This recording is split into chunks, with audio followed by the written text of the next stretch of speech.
Ward number 14 માં આવતા ખાટકીવાડા વિસ્તારમાં આવેલ ગટરો જૂની હોય જેથી નવી ગટર લાઈનો નખાવવા બાબતે તેના સ્થાનિકોએ અરજી કરી હતી। વોર્ડ નંબર 14 માં આવેલ ખાટકીવાડા મસ્જિદ ટ્રસ્ટના સભ્યો તેમજ ખાટકીવાડાના રહીશો આ અરજી આપી જણાવે છે કે ખાટકીવાડા વિસ્તારમાં આવેલ ગટરો તથા તેની લાઈન ખૂબ જ વર્ષો જૂની હોય જેના કારણે ખરાબ વાસવાળું અને ખૂબ જ ગંદુ પાણી બહાર નીકળે છે અને સદર વિસ્તારમાં ખૂબ જ રોગચાળો ફેલાયેલો છે જેના કારણે ખાટકીવાડા વિસ્તારમાં ઘણા લોકોને ઉલટી અને ઝાડાના વધુ પ્રમાણમાં કેસો થયેલા છે તેમજ વધુ લોકો બીમાર પડે અને વધુમાં વધુ રોગચાળો ફેલાય તેની પણ ખૂબ જ વધુ સંભાવના રહેલી છે। ખાટકીવાડા વિસ્તારમાં કેટલાક વર્ષોથી સદર ગટર અને તેની લાઈન બાબતે ફરિયાદો ઓનલાઈન અને ઓફલાઈન કરતા આવેલા છીએ અને દરેક વરસાદી સિઝનમાં અહીં વિસ્તારમાં ગટરનું ખૂબ જ ગંદુ પાણી નીકળે છે અને દર વર્ષે રોગચાળો ફેલાય છે। તેમ છતાં વોર્ડ નંબર 14 તંત્ર જાગતું નથી અને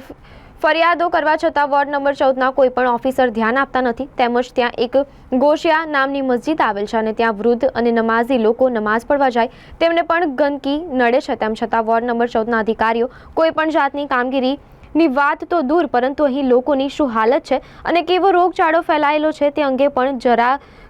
તાજદીદ લેતા નથી જેને લઈને આજે વિસ્તારના લોકો મ્યુનિસિપલ કમિશનર દિલીપ રાણાને મળવા આવ્યા હતા જ્યારે દિલીપ રાણાએ તેમને પોઝિટિવ જવાબ આપ્યો છે કે વહેલામાં વહેલી તકે આ કામગીરી ઉપર ધ્યાન દોરવામાં આવશે। આજરોજ અમે વડોદરા કોર્પોરેશનમાં મ્યુનિસિપલ કમિશનર સાહેબની મુલાકાતે આવેલા।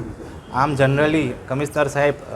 સ્થાનિકોની રજૂઆત સોમવાર અને ગુરુવારે સાંભળે છે પરંતુ અમારી રજૂઆતને ધ્યાને રાખીને આજરોજ ફ્રાઈડે હોવા છતાં કમિશનર સાહેબે અમને 5 મિનિટનો સમય આપીને અમારી રજૂઆત સાંભળી છે કારણ કે છેલ્લા ઘણા સમયથી ઇલેક્શન વોર્ડ નંબર 14ના મોગલવાડા ખાટકીવાડા વિસ્તારમાં ડ્રેનેજની સમસ્યા છે। આ સમસ્યા છેલ્લા 1.5-2 વર્ષથી છે અને અમે કમિશનર સાહેબને રજૂઆત કરી છે કે આ સમસ્યાના કારણે જ્યારે મસ્જિદ પાસે ડ્રેનેજનું પાણી ભરાવે છે ત્યારે નમાઝીઓ પાણીના લીધે નમાઝ પડવા પણ નથી જઈ શકતા। કમિશનર સાહેબે ખૂબ જ હકારાત્મક જવાબ આપ્યો છે કે આ ફરિયાદ હું આગળ ફોરવર્ડ કરીને વહેલી તકે કામ ચાલુ કરાવી આપીશ અને તમારું સમસ્યાનું નિરાકરણ વહેલી તકે લાવી આપીશ।